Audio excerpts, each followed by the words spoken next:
Diyos. Nakita ini sa Salmo 100 verse 1 up to 5. Psalms 100 verse 1 up to 5. Lagingon, awitin ang malipayon ang Ginoo sa tibuok kalibutan. Sibaha ang Ginoo uban ang kalipay ug panool kamo kaniya uban sa malipay mga awit. Ilha ang Dios ang Ginoo, siya ang nagbuhat kanato ug kita iya. Kita iyang katawhan ug iya kitang panon. Sa 4, sulod kamo sa iyang templo o paslamati sa dito. Sulod kamo sa iyang balaang pulianan ug dayga sa dito. Pasalamati ug dayga siya. Sa las, ang Ginoo maayo, bulungtad ang iyang luma, ingon man ang iyang pagkamatinag magkapultulong anom hangtod sa tanan kaliwatan. Hallelujah. Mag-aalpo ta. Yes, Lord. Hallelujah. Lord, ani-ani mo worship team, tinisin mo tubangan. Gamitan sila, Lord. Tungkol kiwala sila may wala ka sa ilang kinabuhi, Diyos.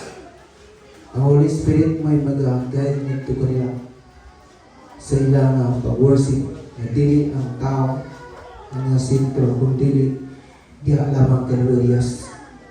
Lord, kanamong tanang ng gaday ni urasa. Ikaw, Diyos, ang maguban ni kanamo ginao. Huwag tanga kung unsa ang mga problema sa mga kinabuhi. Huwag tanga ang kapos sa kaaway. Huwag tang kini ginao pinaagis ng pagday niya kini Diyos. Mayroon kami ang gawas ng nining urasa, Diyos. Lord, sa mga pagpadayon, ikaw ang kauban ni kanamo na mapalipayon kami o pumalapuson ng pagdaig at lamang kanyo, Diyos. Lord, ikaw ang nasahid sa mga kinabuhi, Diyos. At kinitara o dibalik, doong himaya, di lamang kanyo sa Panginoon Jesus. Amen.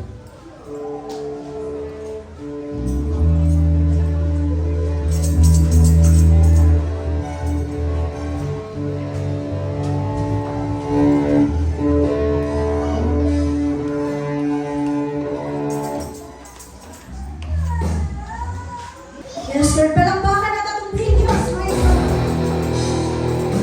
Ang pamagitan sa ayaw ng mga tao.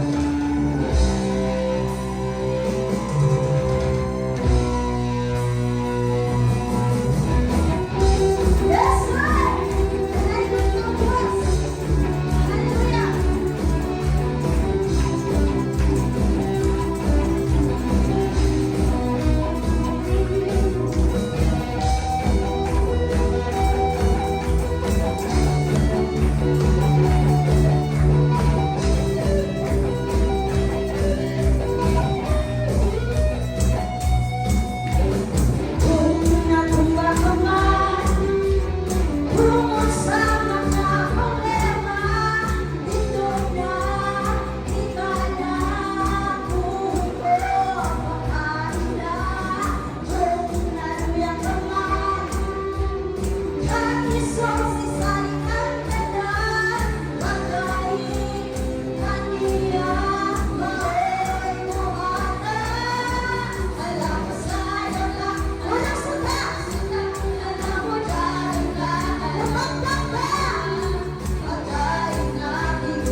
palangga gani kana.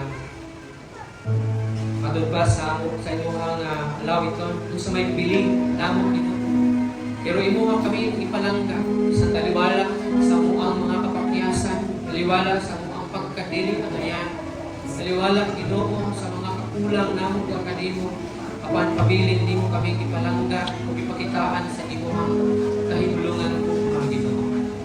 Lord, salamat sa imuhang grasya, kaluoy, kalipay, ugma, kalinaw sa kinabuhi. Salamat Ginoo sa mga panalangin na imong gibuko kani kanamo Ginoo. Financial, material, isa na Ginoo labaw sa tanan sa espirituhanon namo na bahid sa kinabuhi nga kanunay dimo kami ginadasig o ginapahinumduman Ginoo nga dili gayon mahikalimot nga kanimo Ginoo. Lord, pasayloa kami sa tanan namong mga kalapasan ginahimo diha kanimo Ginoo. Nasayod ka Ginoo, mamakad karon ug unya pakasalamat kami diha kanimo. Nasayod ka Ginoo sa amuang giunahuna, nasayod ka Ginoo sa amuang mga pinulungan. Nahibaluan nimo ang amuang mga tinanawan ug nasayran nimo ang tanan namong ginhimo kayatman o tinagok Ginoo. Lord, pasaylo ka kami kung kami man Ginoo nakasala batok kanimo Ginoo. Ug nagaampo ako na ikaw gayon na mag-mold sa amuang kinabuhi. Magahimo na ini nga higpit diha sa imong katubangan Ginoo. Aron nga kapasidunggan namo ikaw Ginoo. Lord, nagaampo ako Ginoo ining imong mga katawhan. Kung nani aman kanila dunay mga daladala diha sa ilahang mga kaugalingon, mga kabukaton tungod sa mga problema, tungod sa mga pagsulay. Ako mapag-ampo na imo silang tabangan nga sila Ginoo makalahutay, magmadaugon diha sa ilahang mga problema, mga pagsulay. Nagaampo ako Ginoo sa dunay mga balatian ngani akaron ikaw pakita sa imong kaluoy kanila kung ikaw mag-aayon diha sa ilahang mga balatian in Jesus name. Ikaw gyud Ginoo mag-aayo kanila. Bisan pag Ginoo sa mga problema diha sa ilahang mga financial mga bahin sa kinabuhi na imo silang tabangan pinagi sa pagprovide sa ilang mga panginahanglan. Labaw sa tanan diha sa ilang espirituhanong bahin sa kinabuhi. Tingali aduna dirian nag-struggle Ginoo sa pag-alagad kanimo. Tungod tingali sa mga lingkop usab sa kaaway na kanunay nagahagit gana kanila, akong prayer Ginoo nga ikaw magatabang kanila pinaagi sa paghatag kanila og puso gahom aron mabatukan Ginoo ang pagpanglihok sa kaaway Ginoo. I pray Lord na sila muswag diha sa ilang espirituhanong pahid sila kinabuhi. Mutubo muhigpod Ginoo. Aron nga dili gayon sila matumba o dili gayon sila mapukan sa diha Ginoo nga atubang sila sa mga kalistanan sa kinabuhi. Nagaampo ako Ginoo bisan na sa kabayan ng location, barangay Tibungko o sa tanan ng mga kasikbit ni nga dapit sa barangay Tibungko. Nasayad ka Ginoo, daghan pa kaayong mga tao ni nabita Ginoo nga wala gyud magmahadlokon kanimo. Wala nagapangita kanimo, wala nagapangalagan kana kanimo. Tungod kay siguro na dala o nadaog sila Ginoo sa taniyang sa kalibutan Ginoo o sa mga handog sa pisikal nga lawas Ginoo. Apan ako mga pag-angko na ma-realize unta nila Ginoo nga bisan unsa pa ang mga paghagok ng kinabuhian, unsa pa man ang kalipay na imong masinati dining kalibutanan, kining tanan mulabay o kining ang kalipay dili kayon makatumbas sa kalipay na imo kunyang mahatag kanamo kung kami pag-alagad kinakani. Usa ko nga pag-ampo Ginoo na kining mga tawo ni nabita. Wa mag-ila kanimo nga sila Ginoo magmahadlokon nga kanimo ug muila kanimo ingon nga ilahang Ginoo ug manluluwas diha sa ilang kinabuhi. Sa among pagpadayon karon kun kami sa imong balaang espiritu ayaw itugot Ginoo nga matugaw ang amuang pagpamalandong sa imong pulong Ginoo. Imuhang makuhakon gikan sa among nahuna o sa among kasing-kasing ang mga kalibutanon ng mga bulhaton o ang gawaston ng mga panghunahuna Ginoo. Inoon i-focus nimo ang amuang kasing-kasing o hunahuna diha sa pagpamalandong pagpamati sa imong pulong ikang naa sa pagkakag. Ako ang ginasalig o ginatugyan kanimong tanan o ginapasalamatan ang mga katubagan ini. In Jesus' name I pray. Amen. Amen. May so na tuwagawan atong mga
katawhan, padayon nimo kining gamiton.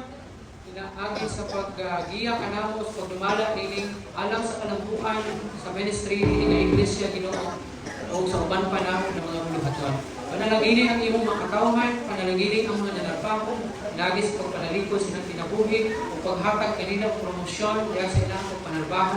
Panalangini ang adunay mga negosyo, magamay man o malako, ang sila Ginoo pagmalagpuso ng Ginoo o pagpaunahon. Panalangini ang tanan nga naghagok nga nitamo Ginoo, karon lamang na makakwarta Ginoo, naunta ilang mga paghagok, dili kayo kini mahimong kawang ng tanan. Huwag nasalig, ginatugyan Ginoo tanan, o ginapasalamatan ang tanan imong katubagan. In Jesus' name I pray. Amen.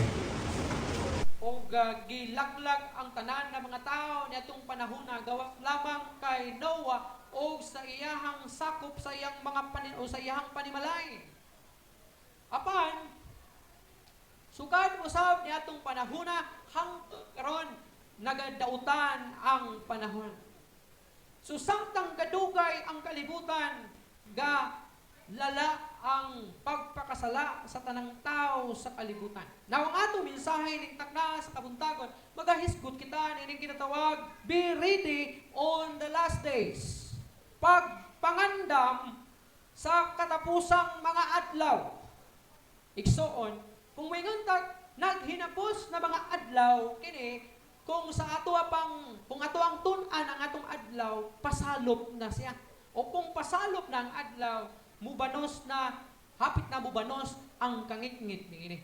Ang kangit-ngit naga sugid kini sa dautan nga mahitabo sa umaabot na mga panahon o umaabot na mga adlaw o sa nagkinapos nga mga adlaw.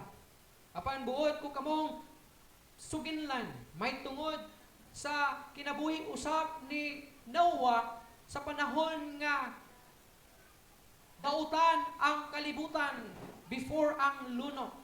Now, the life of Noah, according pa sa Genesis chapter 6 verse 9, ato ang tanawon.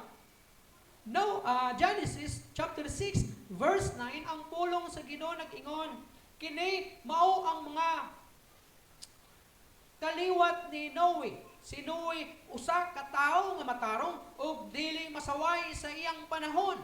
Si Noe nagkinabuhi uban sa Dios. Na kung ato ang pamalandungan ang kinabuhi ni Noah, timan-an nato, before ang lunop, dautan na ang kalibutan.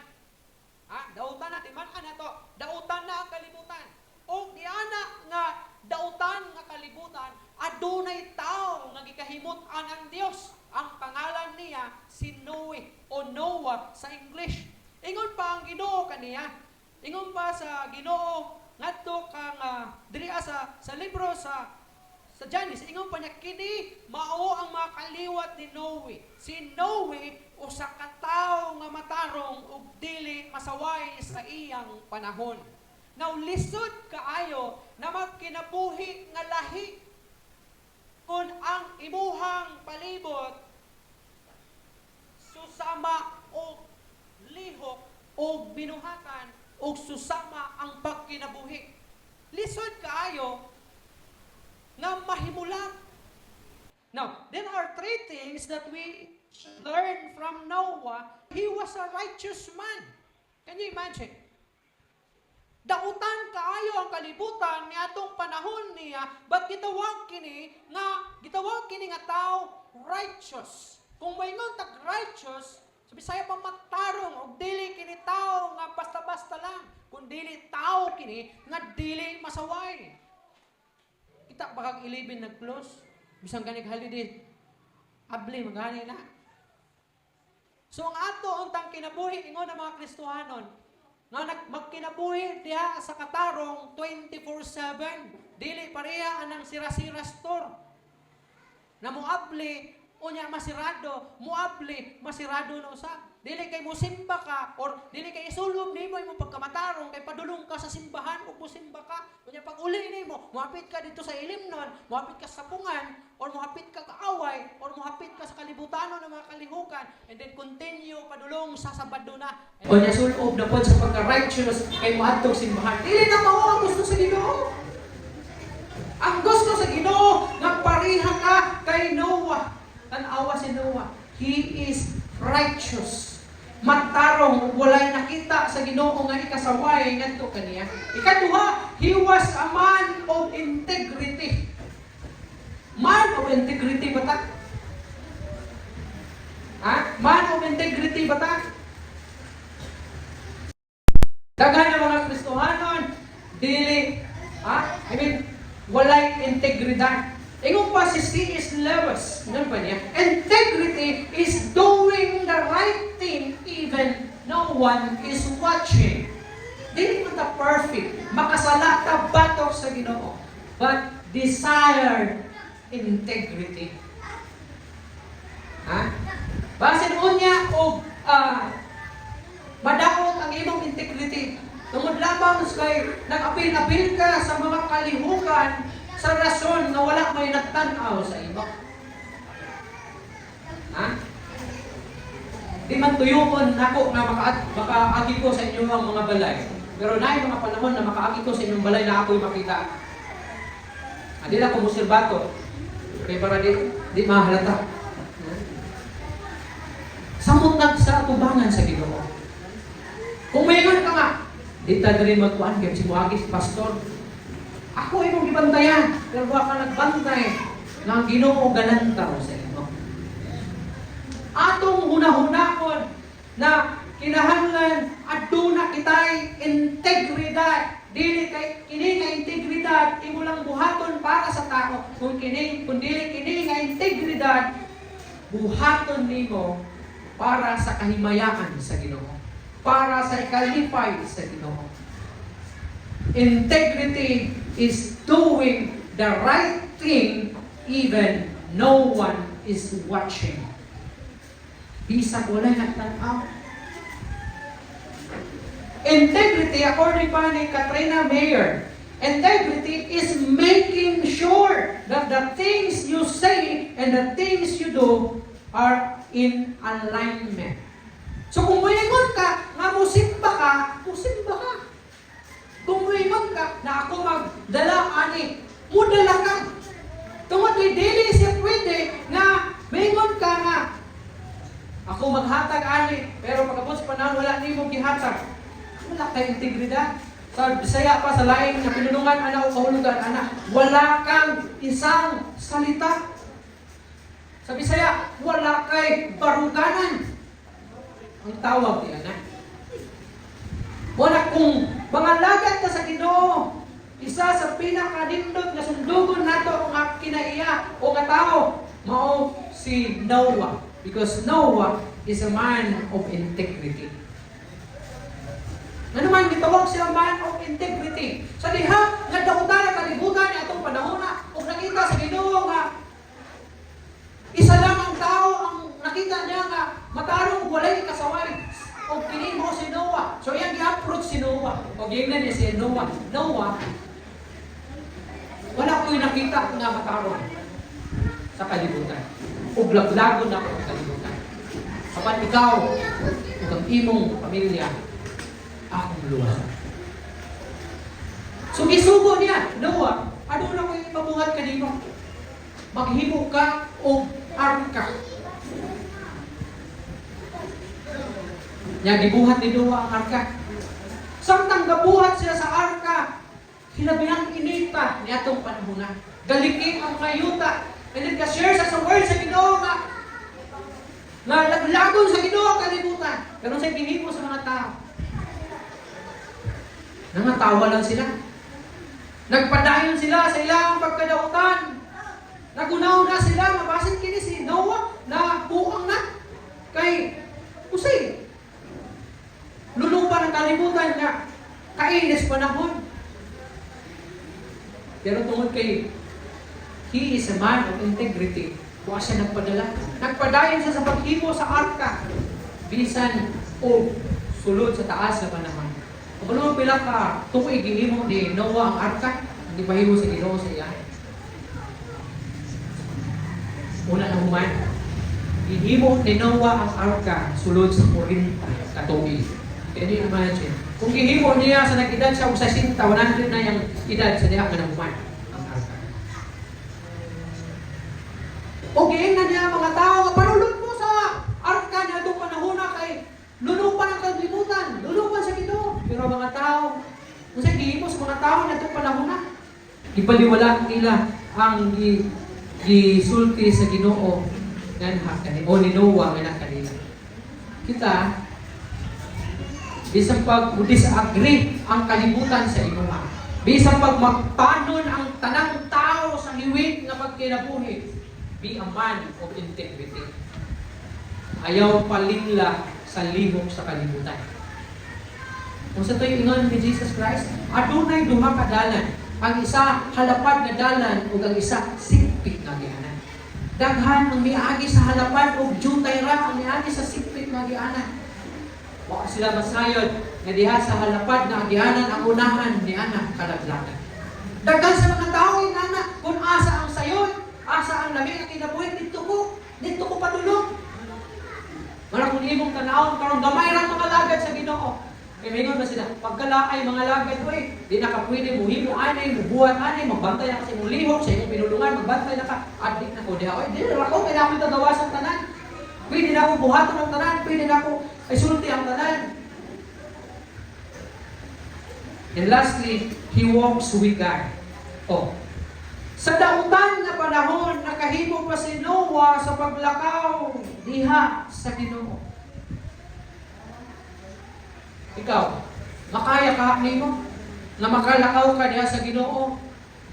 Makaalagad ka sa Ginoo sa lakto na pagkistorya bisan dautan na ang imong community, dautan na ang imong palibot. Ingon ang Genesis chapter 7 verse 1, lukso sa 4, ingon niya, unya ang Ginoo mingon kang Noe, sulod ngadto sa arka, ikaw ug ang tibuok nimong balabanay, kay nakita nako nga ikaw mantarong sa akong atubangan niining maong kaliwatan. Verse 4, kay pito ka adlaw gikan karon paulanon nako ang yuta sulod sa 40 ka adlaw ug 40 ka gabi ug puuhon nako gikan sa naong sa yuta ang tanan nakong gibuhat nga may kinabuhi. See? Di pasulod niya si Noah sa arka kay nakita sa Ginoo nga siya matarong. Makita kahata sa Ginoo nga matarong. Makita kahata sa Ginoo nga adunay kabakuhan atong kinabuhi. Dingnan sa Ginoo sulod sa arka. And in verse 4 ingon niya kay ito ka adlaw gikan karon lulupan ako ang kalibutan sulod sa 40 ka adlaw ug 40 ka gabi. Imang ka 40 ka tuig niya humanang ang barko di palulupan niya ang kalibutan ug 40 ka adlaw ug 40 ka gabi. Sa panahon po niya sa judgment sa kalibutan, pagbalik sa Ginoo, may kaplagan kahaka nga takos o angay sa kaluwasan. Basin po niya kung mahibilin ka eksohan. Muna ang timani na kinahanglan magkinabuhi ka na matarong atubangan sa Ginoo. O mahimo lang nimo kini kung ikaw mutuo mo ila ang Ginoo sa Kristo ingon nga imong Ginoo o personal na iluluwas. Yang ginapa ang tanan sa pagtundong. Kini ang timan sa kanunay. Ignoring God and godly values will not go unpunished. Kung imong baliwalaon ang Ginoo o ang Diyos nun na mga pamaagi, dili kagayon pwede nga dili silutan.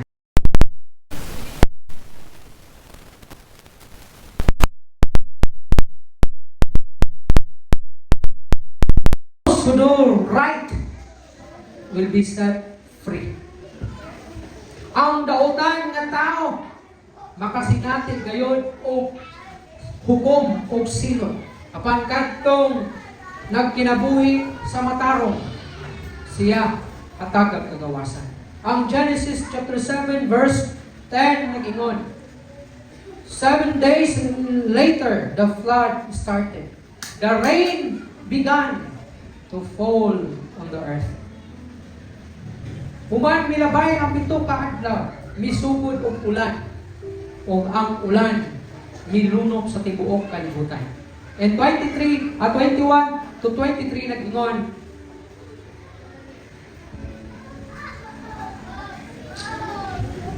o nangamatay ang tanang unod nga naglihok ibabaw sa yuta, mga langgam, mga kahayupan, o mga ihalas nga mananak, tanang mga mananak nga anak ibabaw sa yuta, ug ang tanang mga tao, ang tanang may kinabuhi, ang tanan nga diha sa ugab nga yuta nga namatay. Iyang gilaglag ang tanang butang nga may kinabuhi diha sa naong sa yuta, tao ug ang mga kahayupan, ug mga nagkamang sa yuta, ug mga langgam sa kalangitan. Nangalaglag silang tanan, o nangalaglag gikan sa yuta, ug ang nahibilin mao na lamang si Noe, ug sila na uban kaniya dito sa arka. So una ko man maulahi ang tanan, taghaay pagpakabanak sa Ginoong Kristo diha sa imuhang kinabuhi. Kay kung dunay kalaglagan, ilang kalibo na ang milabay sa kalibutan, panahon sa luno. Diring na ginapos sa mga adlaw, maabot usap ang katapusan. Laglagon niya ang tanan nga way pagtuo ug wa ila Panginoong Kristo diha sa ilang kinabuhi.